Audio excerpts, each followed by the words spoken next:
The Holy Gospel according to Mark, the 8th chapter. Glory to you, O Lord. Jesus went on with his disciples to the villages of Caesarea Philippi, and on the way he asked his disciples, "Who do people say that I am?" And they answered him, "John the Baptist, and others Elijah, and still others one of the prophets." He asked them, "But who do you say that I am?" Peter answered him, "You are the Messiah."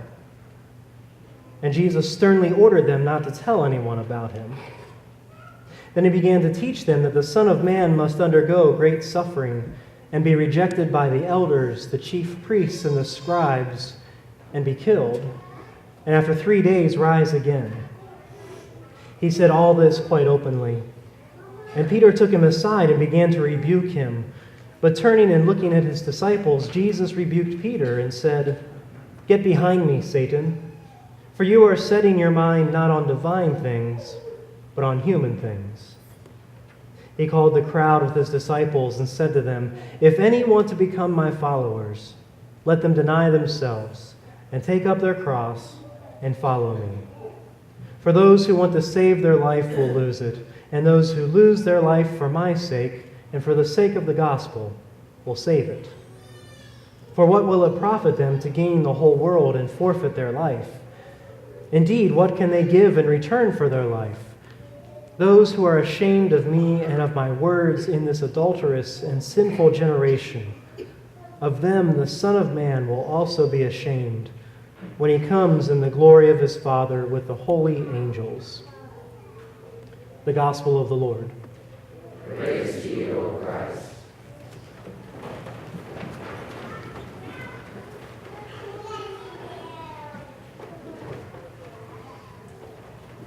I always get nervous when I start giving away some of my secrets, but I have to confess that sometimes I will answer a question by not answering the question. And I know that's old news to some or many of you. And I'm also well aware of the fact that I am not the only one who does that around here, because I believe that sometimes a non-answer can be an answer. Sometimes you can convey information or you can learn some information from what is not there. And I think that's often the case when it comes to how we read Scripture. For one thing, there are times, I believe, that we read into these stories things that are not there. Sometimes we will retell a story in our heads so many times in a certain way that when you actually go back and read the story fresh, you realize that you have been adding in these details that aren't actually there. For instance, when I read this gospel lesson just this past week, there's a detail that was suddenly glaring to me. Glaring because it was missing, that I don't recall having noticed any time in recent memory. And that detail has to do with Jesus' response to Peter's answer. So after the disciples share all of these answers about who they've heard from the crowds they believe Jesus to be, and Jesus responds to those disciples, "But who do you say that I am?" And Peter jumps right in with his answer, "You're the Messiah."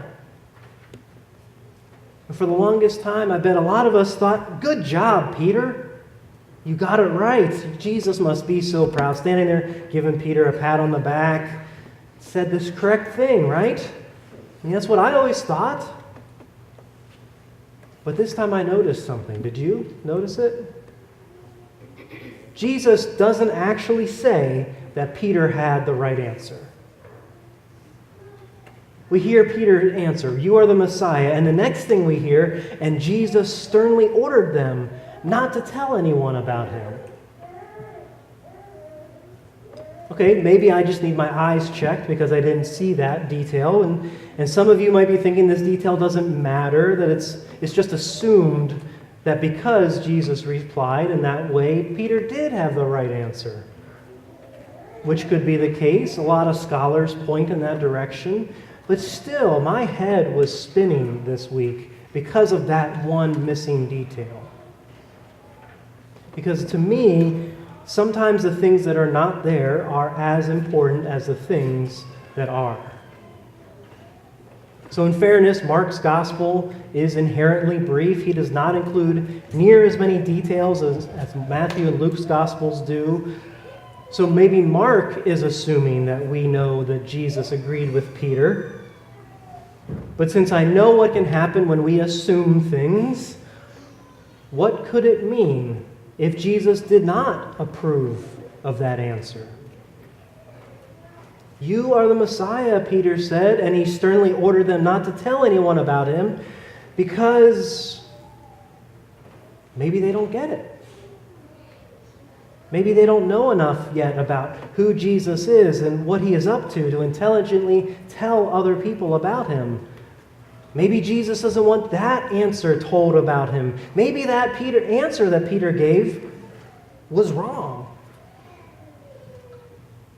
So I know that I am making an assumption about that possibility, but it seems so intriguing. Because let's think about what being the Messiah means, especially in that day. Messiah means being the anointed one.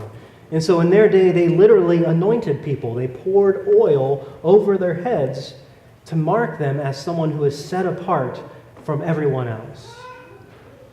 It was a term that was saved for people of royalty or political stature. Kings and rulers, high-profile leaders in government or religious structures.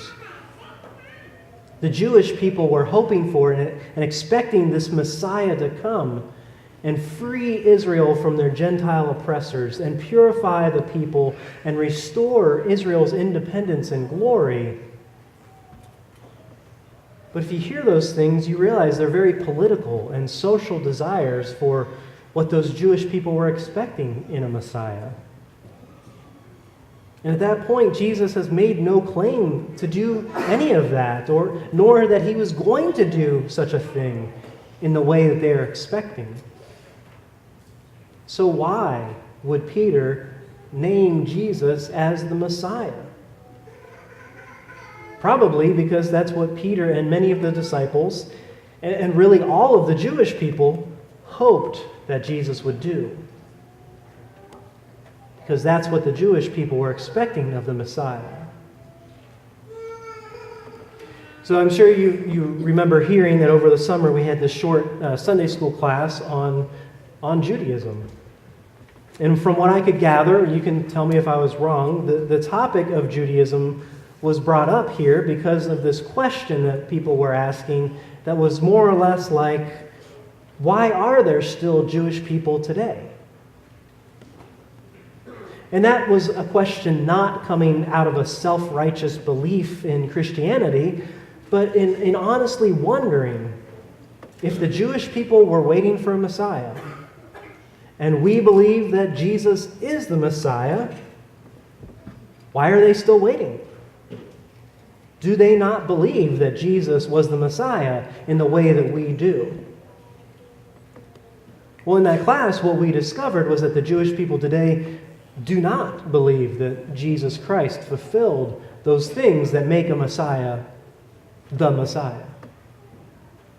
But we do believe that he came to save this world, not in a political way or not in a social way, not in a worldly way, but in a way that brings about new life for God's people and for this creation and for this kingdom. So yes, we do believe that Jesus Christ is the Messiah, the anointed one, the one who was set apart by God to do God's work. But again, we did not see the fulfillment of that for us until his resurrection. And still it was not fulfilled in that way that Peter and those disciples believed that it would be or it should be. Wow, what a rabbit hole, huh? I get stuck on that one detail. Whew. But here we are, still left with this question of what did Jesus really think of Peter's answer? I mean, was that what Jesus was looking for? Was it what he expected? And why did it have to stay secret? would have been really helpful, for me at least, if Jesus would have just answered the question himself.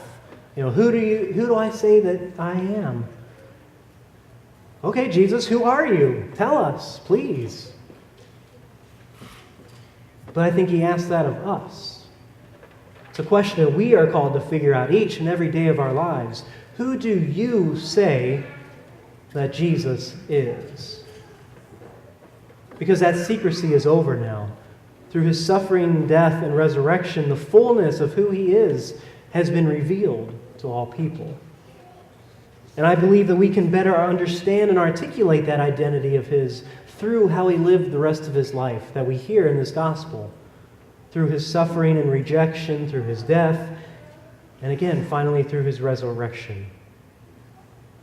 Which, of course, his disciples didn't want to hear that, especially about the one whom they believed would be the Messiah, the one to save them. And I believe that we still have a hard time hearing about that piece of Jesus' identity. Which means that his teachings that followed this statement and followed Peter's rebuking of him are important for us now as they were for the crowds then. He said, if any want to become my followers, let them deny themselves and take up their cross and follow me.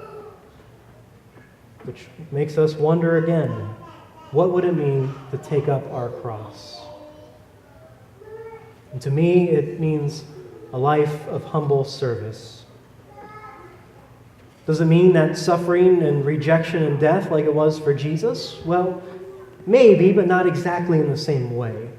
Just like Jesus was not the Messiah for those Jewish people and the Messiah that the disciples were expecting, being a Messiah in a worldly way, we are not concerned with those worldly ways that we are told or believe that we need to operate in. Taking up our crosses means taking up a whole different way of living. And I think that reading from James certainly reminds us that we are to be cautious about how we live and, or specifically, how we speak in this world. That worldly way that would be to have blessings and curses come from the same tongue, but the way of the cross means that our tongues and our words and our speech should really be only of blessings. James encourages us to watch our speech and watch our actions and watch ourselves. And I think that is especially important as we continue to try and answer the question for ourselves. Who do you say that Jesus is?